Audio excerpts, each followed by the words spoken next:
This time on Graveyard Cars, Mark and the team check out a legendary Daytona. But will it be too far gone to save? Where's the rest of the car? The Cook's 1970 Barracuda is racing for the finish line. That ain't right.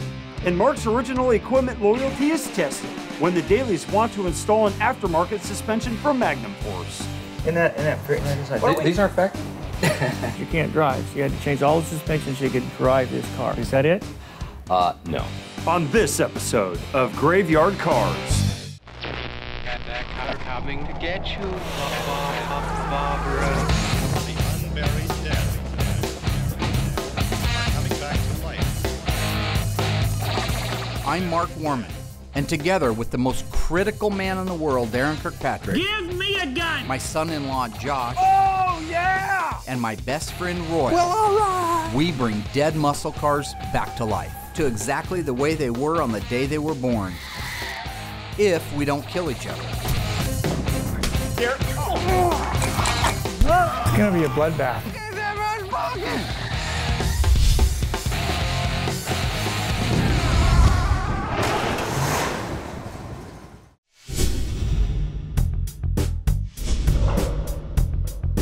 Now that we have the body and paint work completely finished on the Cook's Barracuda, we can start working on assembling. Installing the power brake booster, the relay mechanism for the brakes, the disc brake proportioning valve, we've got the windshield washer reservoir, the windshield wiper, all of the things that go on the firewall, the clips, fasteners, and retainers. Just much easier right now to do before we install engine and transmission.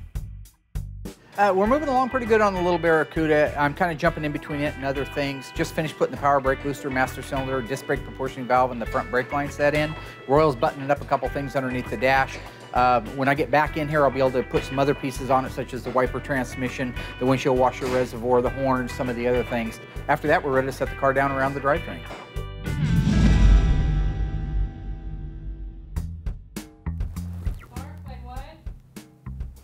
Hi, this is Mark. Yeah. Hey, how you doing? I remember. Oh, that'd work. Got a call the other day from a guy up out of Portland. I knew he had bought this car. There's a urban legend that went around for years about the Daytona that met its fate getting pushed off of a cliff into a ravine and left down in a rock quarry. Well, this is the car. It was in Newfoundland, Canada, I believe. This gentleman that contacted me actually bought the car, or what's left of it. I have not seen any pictures. I just know that it was in dire straits and there wasn't much left of it. At least with our 71 Phantom Cuda, there was a basic car and a shell, and you had your fender tag and your dash VIN, so you could finish building the car out. This one, I'm told, is pretty rough. The truth is, it was an original 69 Daytona car. It was an XX29 car. It was a 440 automatic. It was T7 copper, which is unusual, with a black bumblebee and black guts. So it's a neat color combination. It's a Daytona, I mean, what can you say? But there has to be enough there to start with. And I'm excited to see what's coming down. I'm very excited, if we can save it, to put a deal together, because this probably would be the worst car we've ever done on Graveyard Cars.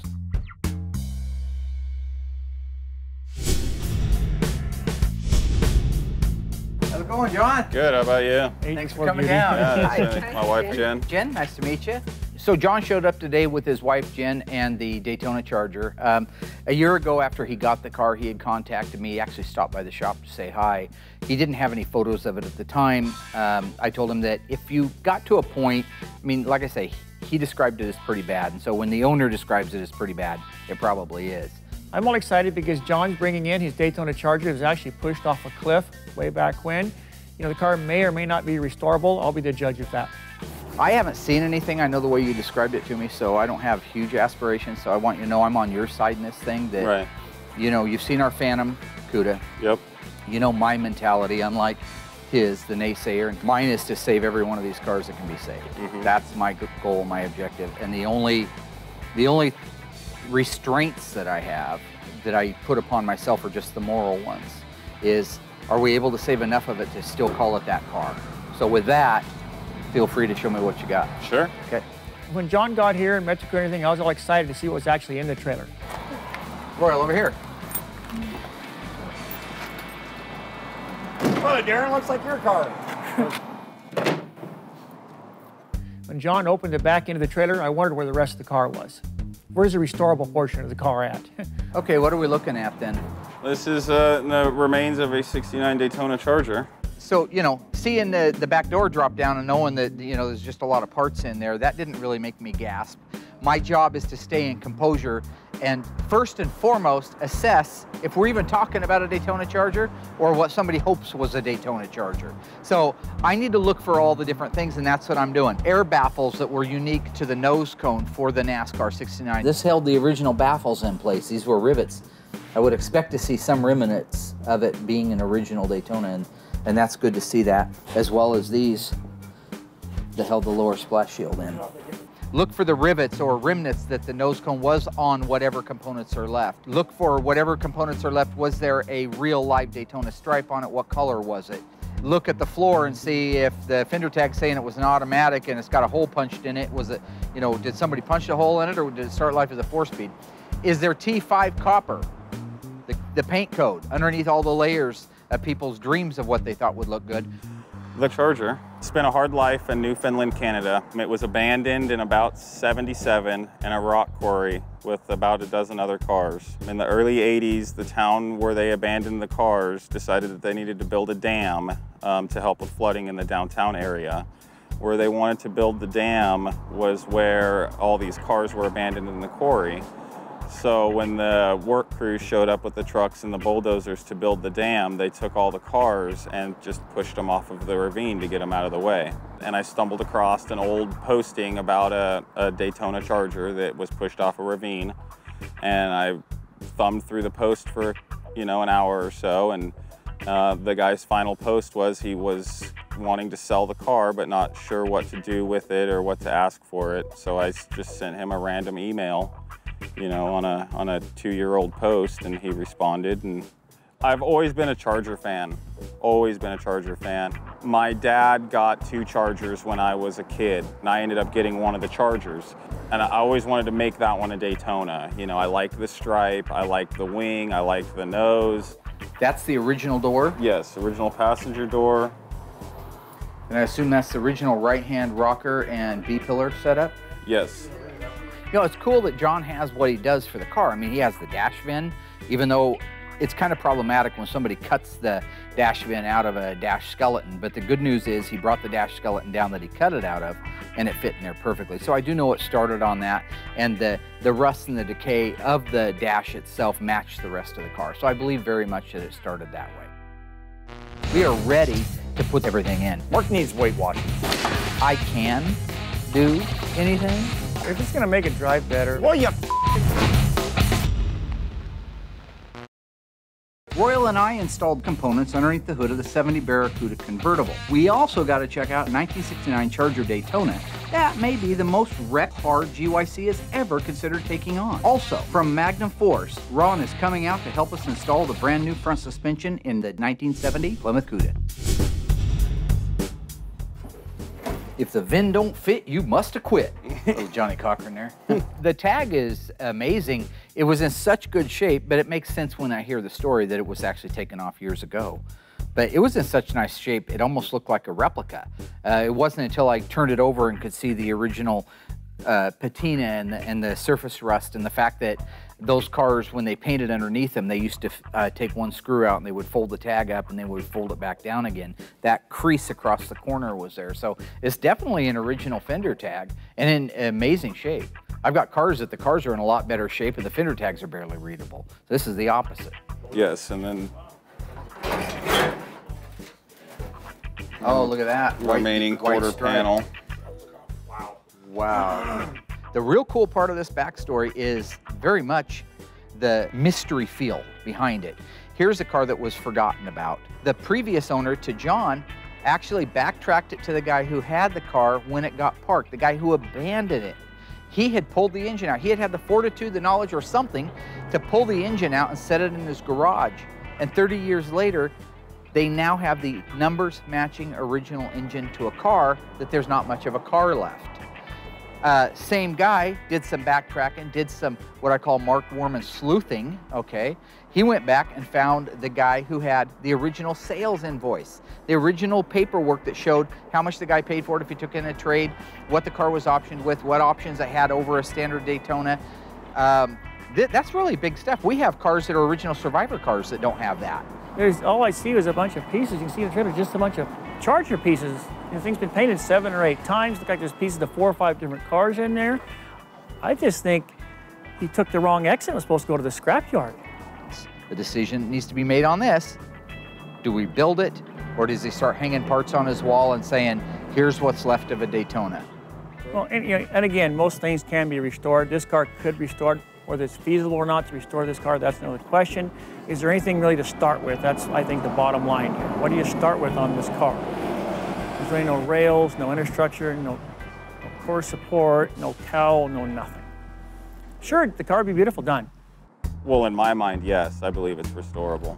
You know, there's naysayers that say that it's not, and I'm okay with that, you know, but the way I see it, it is a Daytona. You know, it should be brought back if it can. The good news is, I agree 100% across the board that this car started life as a real one of the 503 Daytona Chargers. So congratulations on having a really cool car. I love this original tag. No arguing with that. Just, it is what it is. So if, I know you've been on it, sitting on it for a while and like to have some kind of a idea where to go from here. So if you wouldn't mind maybe giving me a week or so to kind of think things out. We're real busy right now, but if I can yeah. think it out, figure out, I know what list of parts that you have to go with it, so that's going to be a real helping factor. I'm going to thank you very much for coming down. Yeah, definitely. It's great to meet you, Jen. I'm going to have the 3 Musketeers start loading stuff up for you, and you can hit the road. Cool. All right. Thanks, man. Thanks, guys. Yep.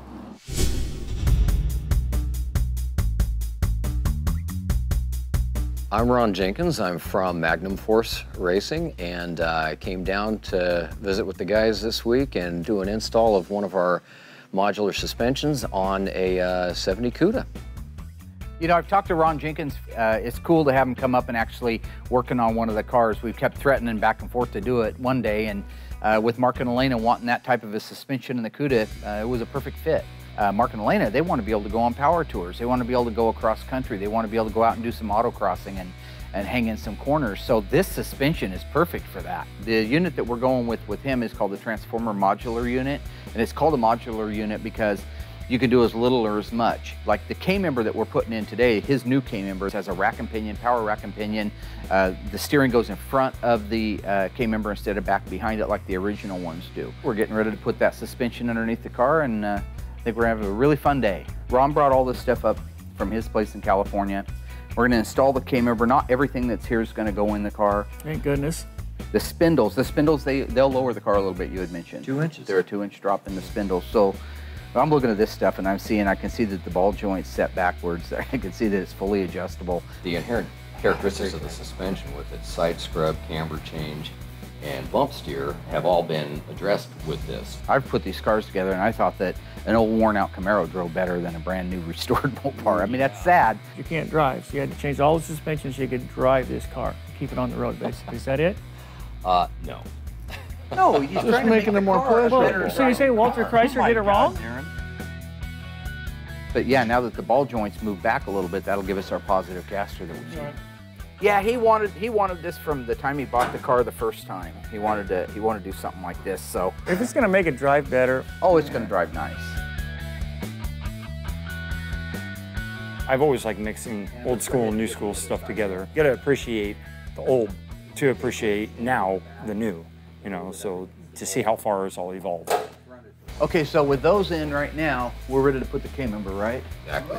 So it's just easier when it's out of the car like this. Oh yeah, we got her. Look at these two muscle men. Grabable. I could have done it myself. What are those? These are the main K-member bolts.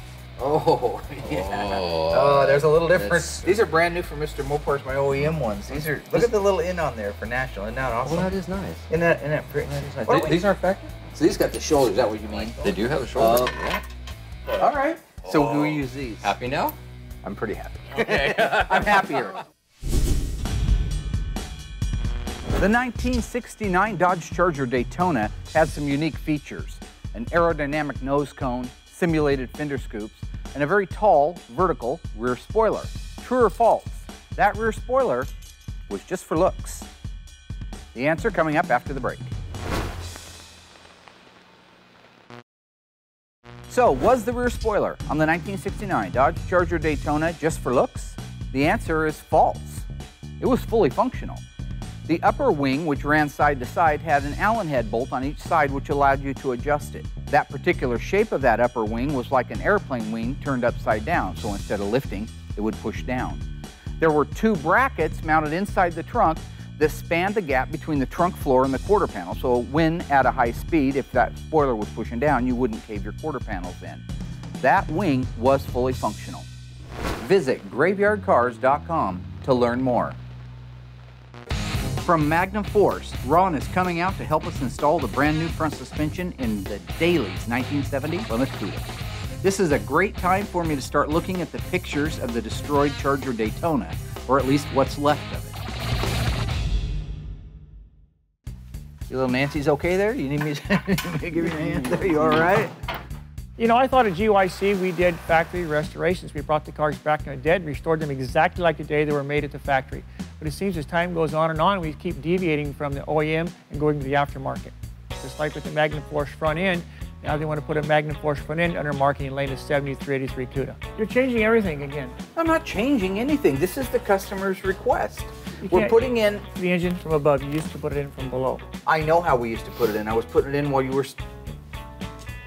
All you're trying to do is wind me up. No, I thought you were an OEM guy. I am an OEM guy. Okay, I'm going to put the engine down through the top. It doesn't matter. You know what? I don't take anything Darren has to say seriously. Because Darren's like the wind. He blows a different direction every day. He just did this about a year ago. He goes, why don't you make one of those power touring cars? I said, because I'm OEM. I don't want to do a power tour car. And he said, oh yeah, you're just afraid to branch out. You're afraid of anything new, blah, blah, blah. Now we're actually putting one of these type of suspensions in a car, and he says, why are you butchering it? Have you sold out? Like, I've sold out. Who do I sell out to?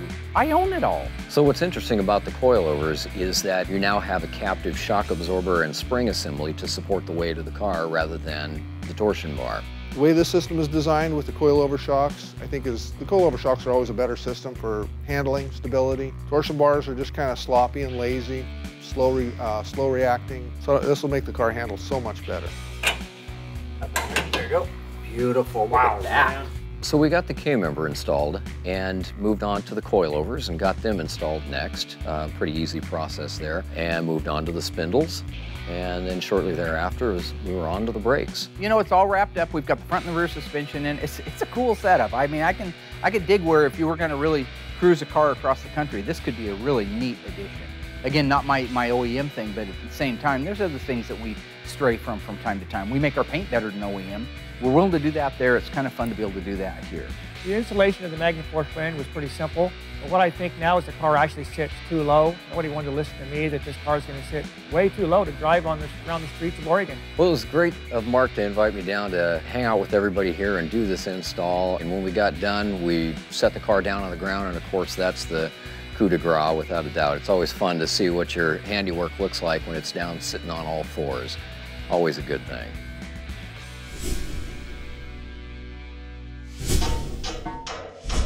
John and Jen left a little while ago, headed up to Portland. This is my opportunity to go through the pictures that I have, maybe even a little bit of Googling because the car has been talked about, and try to make, you know, a good conscious decision as to whether or not we should take the project on. I mean, I legitimately am considering it, okay, but I am worried. If at the end of the day, the Mopar community looks at it and says, well, that's not the original Daytona, that's a rebody. Well, I've never done that in my entire life, and I don't plan on starting now. Everyone has a different idea what actually a rebody is. What I believe a rebody is taking numbers out of a desirable car that's in very poor condition, taking those numbers and putting them into a car or another shell that is in very good condition. Therefore, getting a new car for some piece of rubbish that should have never been fixed. That's what people do. I've seen it done. They've actually taken numbers out of a car, put it in another car, and then pass that car off as an original or a restored car. That's totally wrong. Graveyard cars, we don't rebody cars. I can take this opportunity to search through the photos, refresh my mind as to what all I have, what I can potentially save. That's the ultimate question is, have you now saved enough to call it the original car? Looking at what's out in the sunlight here, I can see that the lower cross member for the radiator support, while it is kind of twisted up, it may be something that we could dissect away from the frame rail, straighten it out, dip it, have it cleaned, put the epoxy on it, and maybe possibly be able to save that part. Here's the right-hand door that came off of the car. That poor old thing is in bad shape now. This being the original door, I can tell it's got the T5 copper all over it here, even though the car has multiple areas that you can see that it's a repaint. This black right here is the black, this area through here that you see that the factory did, and that was the trim color. This car is coated for a black interior, so this stuff would be normally painted like that, so I feel very comfortable in knowing that that is the original door. There's the other side of the door. When I looked at this door, I felt like the door lock cylinder probably could be saved, which is this piece right here. The door skin, the outer skin, is completely gone. It's rotted completely in half. Even if you could take this section right here and straighten it out, you could never weld to it. It'll just burn right through. There's no integrity left in that metal whatsoever. They are designed to withstand a certain amount of side impact. So if it's a potato chip, that's not gonna withstand much. I don't like the idea of putting something like that out on the road. Let's get over and we'll take a look at the front inner structure. There's a section of the firewall that could be used. It could be grafted into another one. It did have some density to it where I feel after it was cleaned, we probably could use some of it. Then you got to ask the question, if all you're going to use is a 2" by 2" probably you're really not saving that much metal. It's reminding me an awful lot of the Phantom Cuda, but honestly this is even considerably worse condition than the Phantom Cuda. There's no doubt about that. The Phantom Cuda was a much better project than this one when we started. The car had its basic integrity. I mean, it had rust in the floors, but the rest of the panels were solid. The inner structure, the rockers, the roof inner structure, the Dutchman panel, even though it was bent up, was solid. So it was a much more possible to see the end result when you're just sitting there looking at it than just a pile of rubble. Again, one of the things that makes me wonder about this thing is we got that poor thing hanging out there in the rafters and has been for 2 years. So where I'm at right now is I have my refreshed looks at each and every one of the components and how much of it I can save. I need to do the math on that. I need to talk with the owner of the car about it. And then I want to talk to everybody that knows anything about Daytonas. So that's it. I'll be the first to know and you'll be the second. What I do. Now's the time for the Cuda. I think it's the Cuda's turn at bat. You just want to save any more Mopars, I guess. I'm gonna kick your face inside your head. That's the tragedy.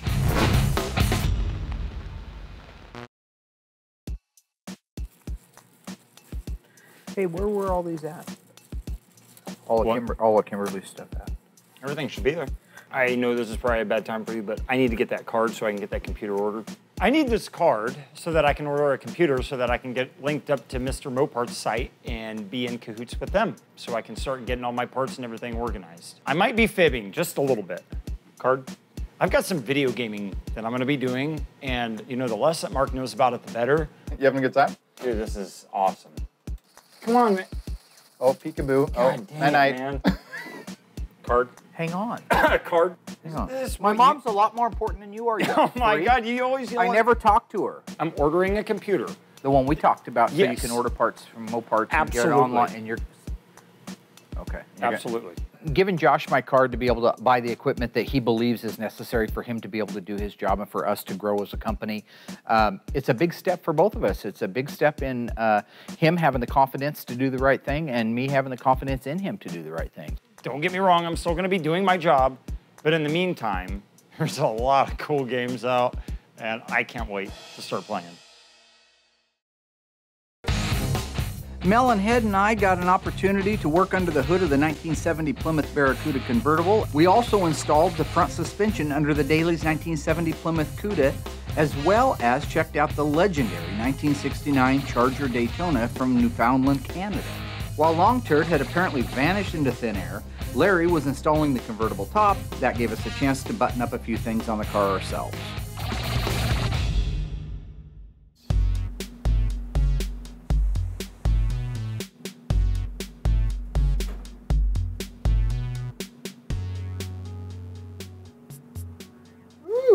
What's up, buddy? Hey, man. How you doing? I'm doing. Long day? Yeah. Cool. So Dan and I have been friends ever since we both started working here. So I just got done talking to Mark, and I got the approval to order a laptop. So what are you going to be doing with it? Mark would really like for me to use it for ordering parts, but honestly, I'm gonna be using it for gaming. Like, that's the God honest truth. It's a little surprising that Mark gave Josh permission to get this really high-end gaming laptop. It's probably a little overkill for what Mark's needing for work to do out in the shop. Jump online there. You know, with Dan's knowledge and my gaming expertise, Dan pretty much paved the way for me to help order something that's gonna suit Mark's needs and then something that's gonna suit my gaming needs. So it's a win-win.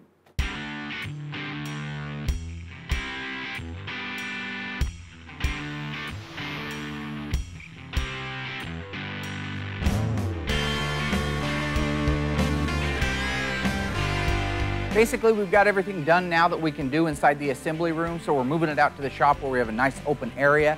Larry's getting ready to install the new Legendary top on it, or the V3X, if you will. After that, we can start putting the rest of the car together. Hi, I'm Larry Fortner, and I have Larry's Interior, and I do like doing the original work for the graveyard cars, and I really dig doing that because I love original work in these cars.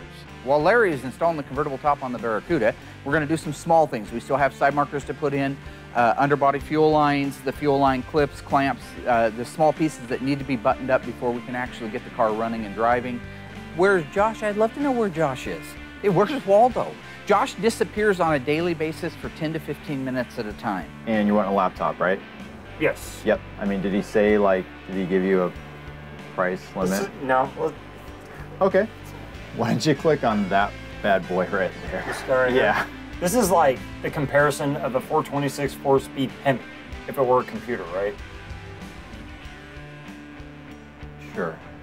We speak two different languages. Yes, we do. It's all right. You know, I was kind of using my lingo whenever it comes to Mopar, and then, you know, trying to mix that in with Dan's lingo whenever it comes into, you know, the processor speed or the gigabytes of storage, the RAM, all that kind of stuff. The dual graphics card is nice because it won't tap out just one card. Whatever the application is, it'll use whatever video card is necessary for that application. So it's like going to a drag race and you've got a 426 Hemi, you know, and you're ready to race. But then, you know, after the race and you've kicked everybody's ass and everything, it just goes back to a basic 318 gas saver and... Sure, yeah. Could say that. Got any questions? Let me know. Up top for gaming. Nerd power. Nerd power! On a convertible top, but you got to put your pads on first, and you got to staple it before you do that to set it all up before you can even put the top or the hard glass on. I have no idea where Josh disappeared to, okay? Or the amazing David Crapperfield, I like to call him, or Pudini. But wherever he went, he's back now. He's working with Derrick. They're installing the fuel tank sending unit, the pad, the clamps, and the brackets for the 1970 Plymouth Barracuda convertible. I literally just talked to Mark. He put the card in my hand. He asked me what I was doing with the card. I informed him that I was going to be purchasing a laptop, not only to benefit the shop, but for my personal use as well. I know where Josh was. I was just saying that in general, he pulls that disappearing act crap. So don't try to... responsibility. And of course, the legendary, inimitable Chrysler Pentastar, installed by yours truly.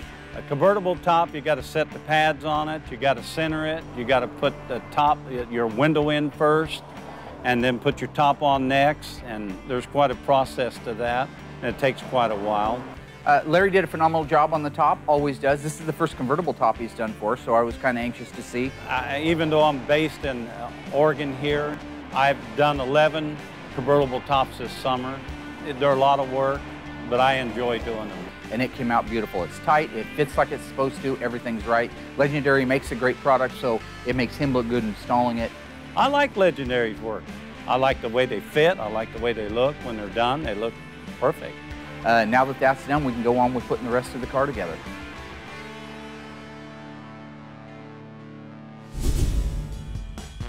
If you had ordered a Chrysler muscle car from 1969 to 1971 and it was optioned with a 446 pack or a 446 barrel if it was a Plymouth, you would have been guaranteed one of these options: a Dana 60 rear axle, power disc brakes, power steering.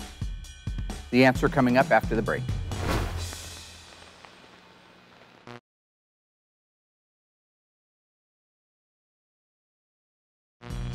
So what option would you have received when you ordered your brand new 1969 to 1971 Chrysler muscle car with a 4-speed and a 446 pack or 446 barrel? The answer is the Dana 60.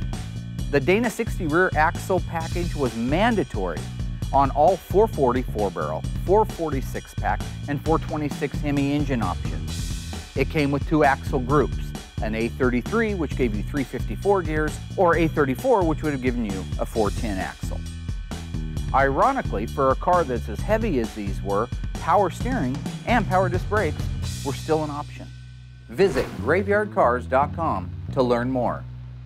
Things are going great at Graveyard Cars. We've got the convertible top on the Barracuda convertible, and after reviewing the pictures from John's wrecked Daytona Charger, I still can't make up my mind whether we should take the project on or not. I happen to have Tony D'Agostino on speed dial, and it's time to phone my old buddy.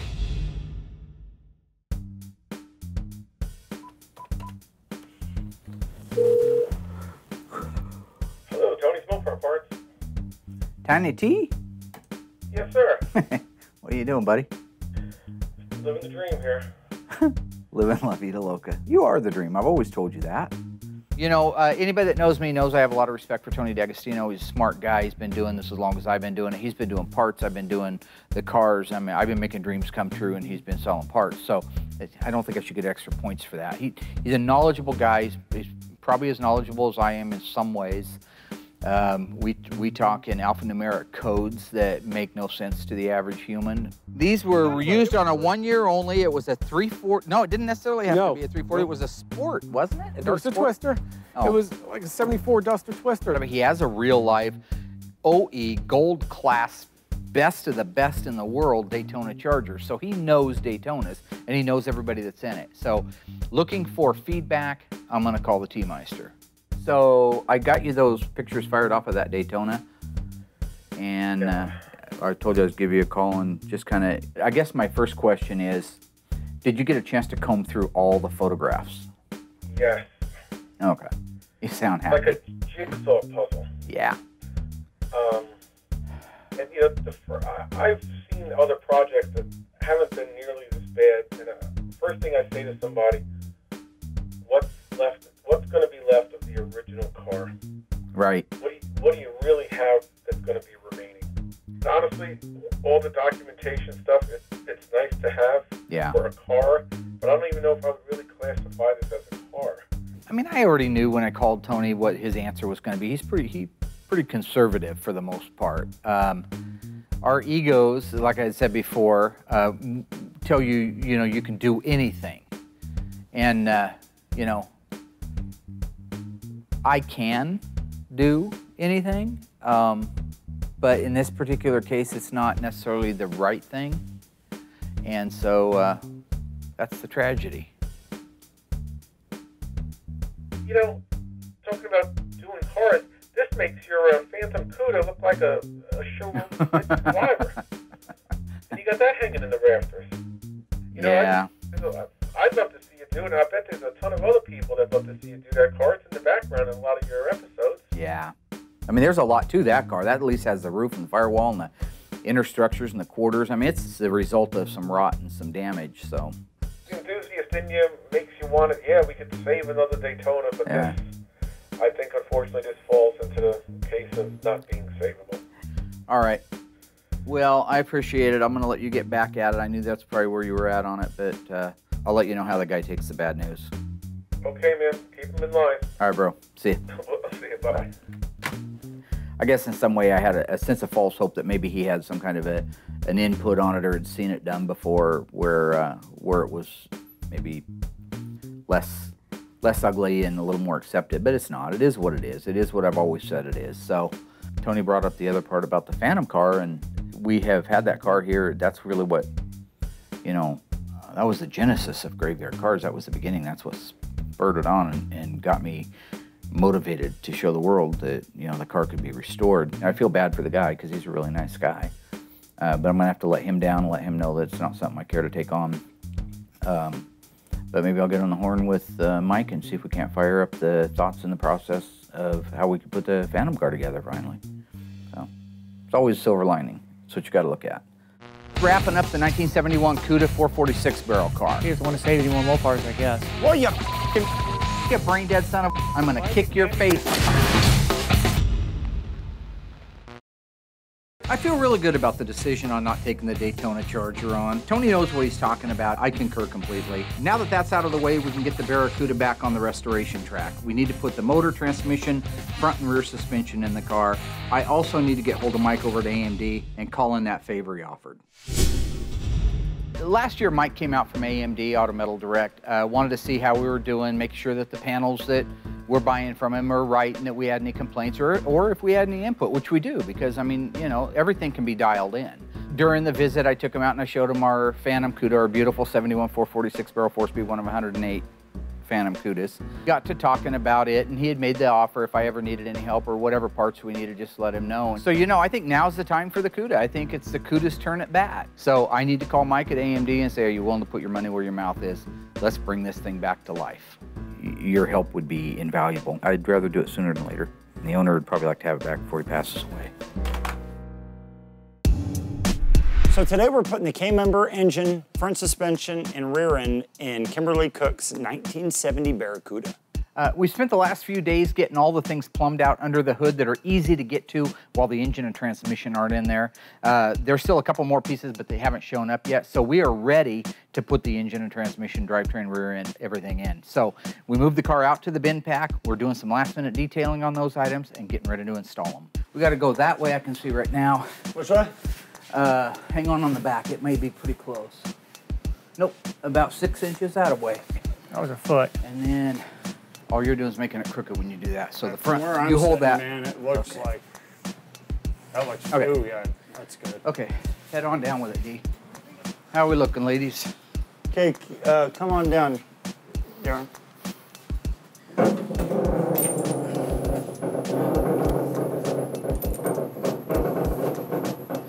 What are you thinking about rebodying that Daytona from Canada? I don't do rebodies, so you might want to just figure out if you just answered your own question. I just wondered, he's had a little bit of time to ponder about the Daytona Charger we looked at a couple weeks ago, the one from Canada that was destroyed, pushed off a cliff, etc. So I just want to know what he thought about that, and basically he doesn't want to put it together. You know, he thinks he's the master, the guru. Let's save that one. I don't think I'm going to do it, buddy. I talked to Tony. He seems to agree that there's not enough of that car left to call it a Daytona, so all you'd be doing is a tribute car. Yeah, in the situation with the Daytona, it's simple. I made the decision because it's my name on the sign. It's my name that's on the LLC. I'm the guy that's going to be held out there and crucified in the court of public opinion if I go ahead and take that car on and restore it, even though my intentions are just to do a 69 Daytona tribute car. The world's going to say, oh, yeah, that's what you say, but behind the scenes, you're going to put the VINs on it. I think his car should be saved. You know, that's what he brags about, is saving these cars. He doesn't want to save any more Mopars, I guess. If he wants, I'll build him a tribute car, but if he wants anything done with the VINs, he'll have to do that himself. So you had to ask Tony to find out that? I just wanted his opinion. I didn't have to ask him. Okay, Darren. If I didn't ask him, you'd have said, why didn't you ask Tony? You didn't Is ask that shop me. lining up over, okay, Darren? Derek? Yeah, it's in. Okay, I'm in too. Well, this is actually a very important part of getting the car assembled. You know, it kind of boosts our morale. Once we get the engine, the whole entire drivetrain put in, everything else, I don't want to say it's a lot easier, but, you know, we're going to start to notice every little ounce of progress that we make. You put the caliper mounts on, Josh? Sure did. Did you make sure the left's on the left and the right's on the right? Sure did. Nice. You can go ahead and go up. I think we can go ahead and put the rest of the stuff in this car. You know, I thought that marrying the engine and transmission and K-member to the car actually went quite well. There's always going to be a little bit of trouble, just misalignments and stuff, just lining things back up to get it perfectly aligned for the Ford K-member bolts, transmission cross-member. No, not rocket science. Oh, everybody's attitude was good. It was kind of a real kick-back and mellow day. Mark and Darren stayed pretty calm for the most part. Oh, you're getting over dew skin. We talked about that before. No, but that's messed up. That's like an alligator or something. How many chickens got in a fight underneath your eyes? You know what? This is from age. This is from sweat and blood, something you wouldn't know anything about. Does that happen to your nose too? Yeah, Blood? because No, I didn't have punch things you in the given to me face. like you did. Punch you in the face. Did he tell you about his youth? It was like, not true. It was like Go a Taj ahead. Mahal out there. That's okay. You can say Anything what you went. want. Put your Let visa it down. away, Dad. Let it down. You don't stop that repeating yourself. I'm gonna kick your face inside your head. Repeating bastard like a machine gun over here.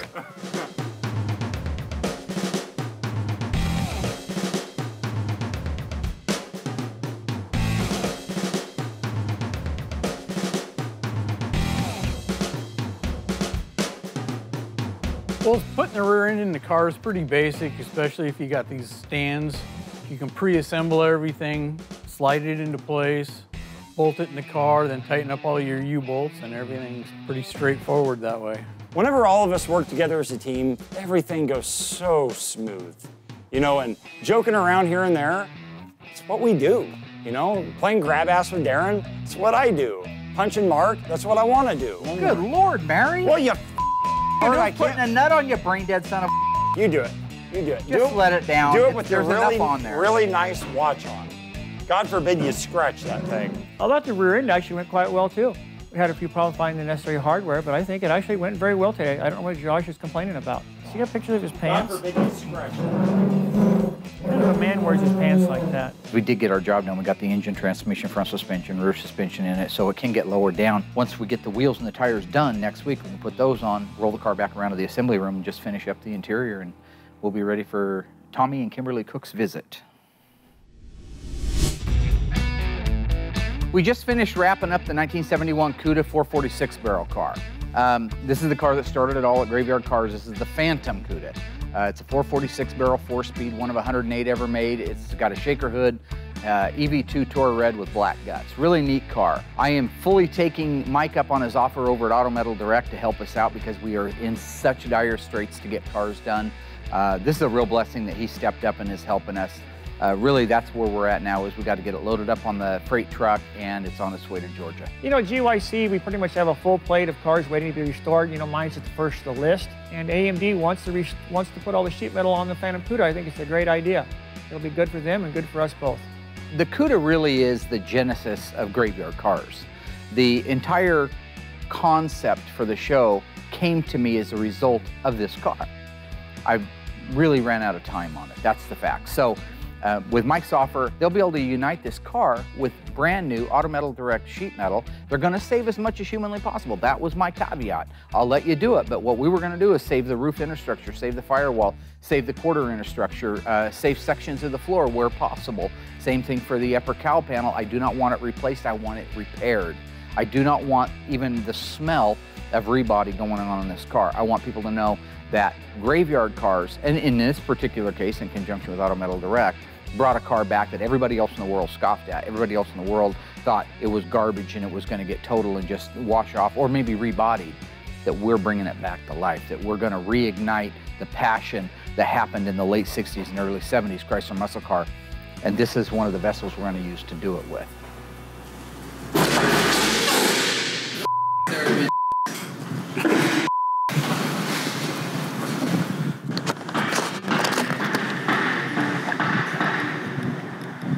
Next time on Graveyard Carz, Mark gets detailed. He checks the bodyman's work on the welding of the 67 Hemi GTX convertible for Brett Torino. Whoever wore my hat last is a mutant.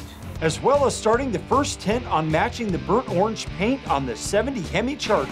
And in the midst of the other car work happening on the Barracuda, Mark gets a request from a longtime customer to get a non-Mopar car done in time for a wedding. Can Derrick and the crew get the Chevy Coupe done in time for the big reveal? Find out on the next episode of Graveyard Carz.